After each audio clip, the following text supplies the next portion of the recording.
இரத்தபந்த உறவுகள் விஷயத்தில் அதீத கவனமாக இருப்பது மிதுனத்திற்கு மிக மிக முக்கியம். சிறிய வாக்குவாதங்கள் குடும்பத்திலும் இரத்தபந்த உறவிலும் பெரிய குழப்பத்தையும் பெரிய சங்கடத்தையும் ஏற்படுத்திவிடும். சோம்பல்கள் அதிகமாக இருப்பதனால் உடற்பயிற்சியும் காலையில் எழுந்தவுடனே குளித்துவிட்டு மற்ற வேலைகளை ஆரம்பிப்பதும் நன்மை ஏற்படுத்தி தரும்.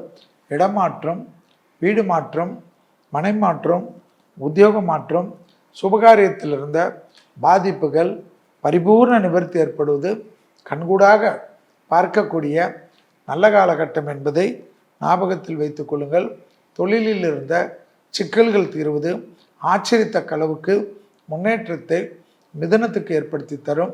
குடும்பத்தில் பிள்ளைகள் விஷயத்தில் படிப்பு தடை, உத்தியோக தடை, தொழில் தடை, வியாபார தடை என்ற தடைகளெல்லாம் மாறக்கூடிய காலகட்டம்.